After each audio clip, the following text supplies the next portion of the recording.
All right, so now we are starting the last part of stoichiometry, doing a little bit more equations. So it's just like an extra bit on top of what we've already looked at, adding a little bit more onto it. All right, looking at MBB to the mole, using mole equations. This is the huge thing, mole equations. So, coefficients in mole equations. Coefficients in a balanced chemical equation refers to both the relative number of molecules involved in a reaction and the relative number of moles. So how many molecules are there and how many moles are there? Not grams, moles. So the equivalence from coefficients in a chemical equation, so you've got 1, 3, 3, 1. That means there's one diboron hex hydride, 3 oxygens or diatomical oxygens, 3 waters, and 1 diboron trioxide. So 1, 3, 3, 1. That means there's 1 of these molecules, 3 of these molecules, 3 of these molecules, 1 of these.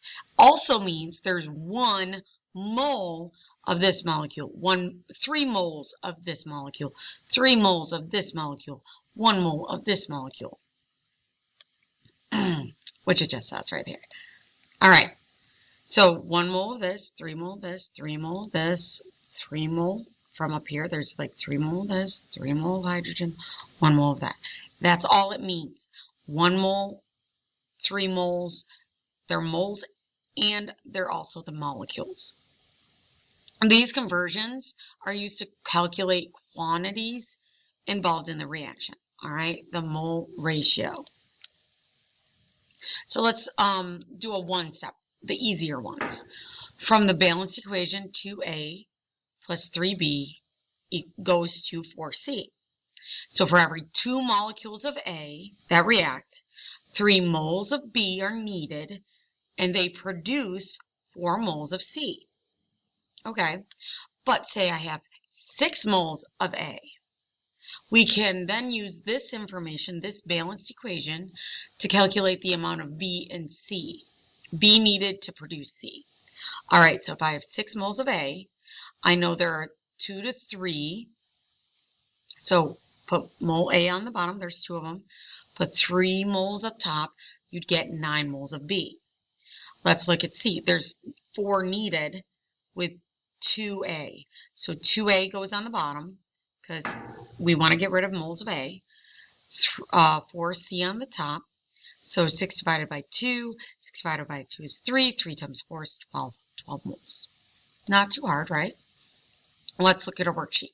So we've got 3 nitrogen dioxides, 1 water, 2 hydrogen nitrates, and 1 nitrogen monoxide. All right. So how many moles of water are needed to produce 8 moles of hydrogen nitrate? Okay, nitrate. Looking at this, we set this up. We have 8 moles of HNO3. So you write 8 moles HNO3.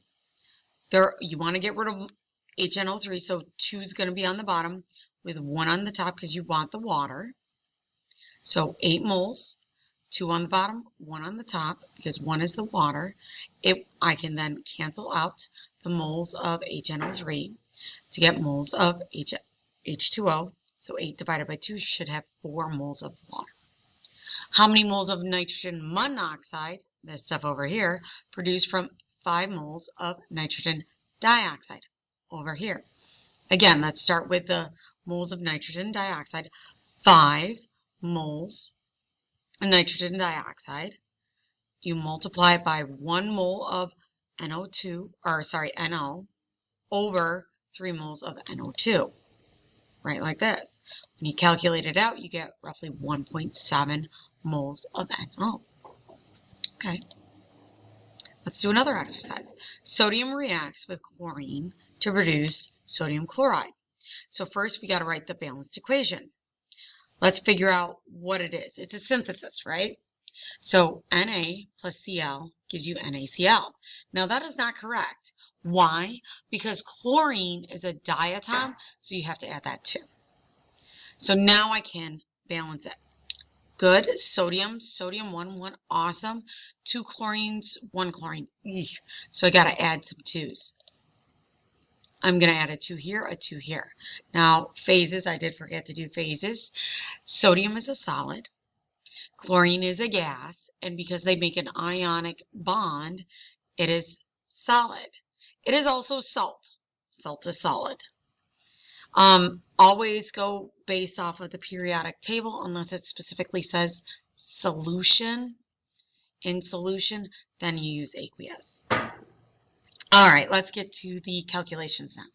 How many moles of chlorine, sodium chloride are produced from 7.5 moles of chlorine? So 7.5 moles here. There are 2 moles of sodium with 1 mole of chlorine. Let me just double check to make sure I didn't make a mistake on this. Yep. So when I do the division and everything, 7.5 divide by 1 mole, because remember there's 1 mole right here. I got to get rid of, cancel out the moles. I'm left with this on top. 7.5 times 2 should get 15 moles of salt. Okay. All right. So we're going to take it one step further. Remember MVP to the mole? We're going to use those. We're going to do a little conversion, and then we're going to use the mole ratio. We can do this. Promise. So looking at this reaction that we've seen before, how many moles of HNO3 can be produced from a reaction of 11.2 liters of NO2? At STP, remember STP, standard temperature pressure, room temp.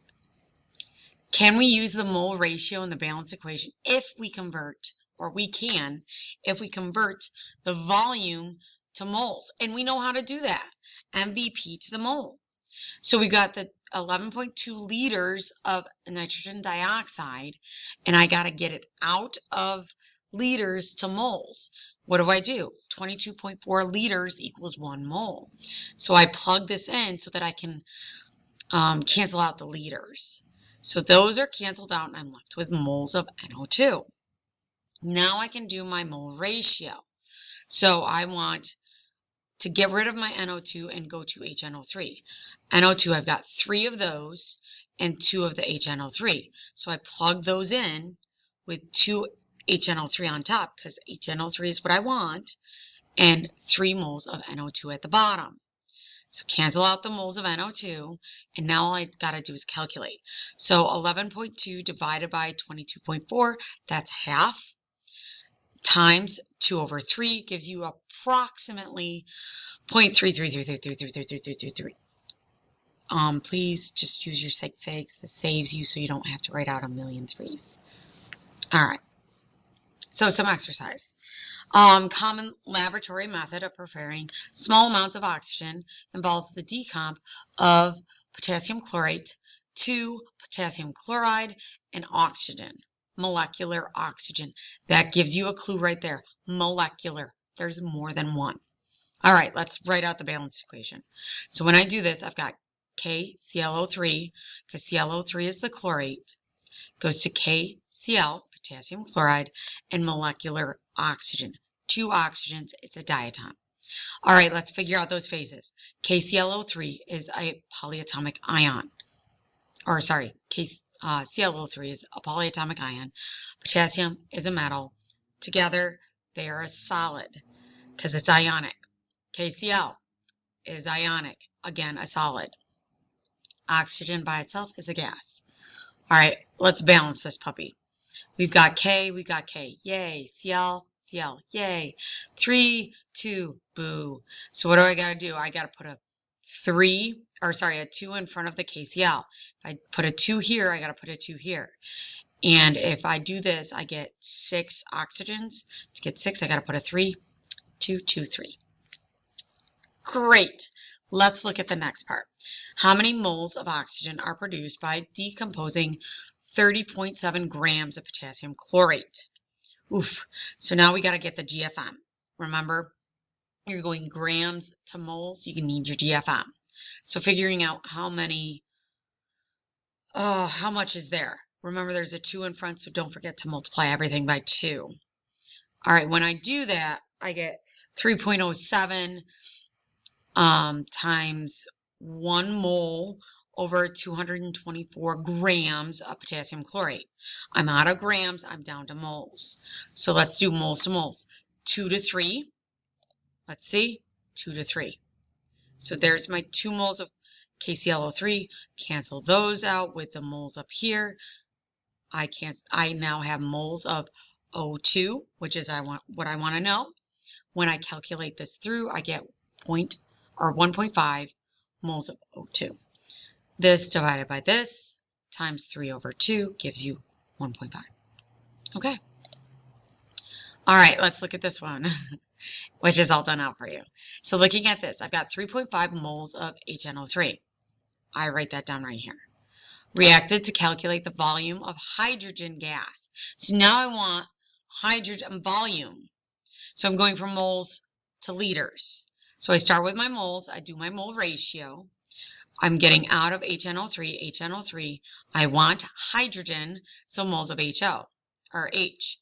Well, to get out of moles of H to liters, 22.4 liters, get rid of my moles, I'm left with liters. So 3.5 divided by 2 times 22.4, you get 39.2 liters of hydrogen. All right, now we got a 3-stepper. So 2-stepper, we're just going from, you could do molecules, you could do liters, you could do grams to the mole, or vice versa, mole to any of the 3, MVP to the mole. All right, now we're looking at this. I'm going from moles or liters, and then I want to go back to a different molecules, moles or liters, which causes a 3-step because you need that mole ratio to switch out of that one molecule to go to a different molecule, right? So first off, we've got 4 aluminum, 3 oxygen goes to aluminum, 2 molecules of aluminum, 3 oxide, right? So if I have 108 liters of oxygen reacted at STP, standard temperature pressure, calculate the grams of aluminum. All right, so I'm going from liters to moles, moles to grams. You can do this. All right, and so first I start with liters, and I'm going to cancel out my liters by doing 1 over 22.4. Okay, now I'm going to plug in the mole ratio. There are 3 aluminums because that's what I want to get to, or sorry, 4 aluminums because I want to get to aluminum. 4 aluminums to 3 oxygens, 4 to 3. Now I got to go and get rid of my moles and go to grams. So how much is aluminum? I would put 27s have 26.9, but that's okay. This is if I was to do all of these numbers. When I multiply this out, take it one chunk at a time. 100.8 divided by 22.4. Get that answer. Multiply that by 4 divided by 3. Once you get that answer, multiply it by 26.98. You get 161.9 grams of aluminum. If 51 grams of aluminum 3 oxide are produced, or aluminum oxide, are produced in a second reaction, how many molecules of oxygen are used? So I go again and I go from grams, gram molecular formula, to go to moles, my mole ratio, and then I'm going to molecules, Avogadro's number, 6.02 times 10 to the 23rd. You guys can do this. Okay, so grams. When I get the gram molecular formula, I find it's this. All right? Let's look real quick at the exercise. Propane. It's a common fuel used for cooking and home heating. Write the balanced equation for the combustion. Combustion. All right, so C3H8 plus O, because when you do a combustion, it's plus an oxygen, goes to CO2 and H2O. Combustions always produce carbon dioxide, and water. How much? That's what we got to figure out. So let's see. There's 3 here. Whew, not there. So I got to put a 3 in front of there. So 8. I got to put 4 here. 3 times 2, 6, plus 4 is 10. I got to put a 5 in front of there. Right? This is a gas because it says it's a gas. We know it's a gas. That is, propane is a gas because when you add it with that. All right. So the only thing we're left with liquid is water. Water is liquid. All right. So what is the mass of O2 consumed in the combustion of 100 grams of propane? So there's your propane. 10 grams. So you start with 10 grams, multiply it by its GFM. All right. So I'm back to the mole. I'm going to do my mole ratio. 1 to 5. 5 up top, 1 on the bottom.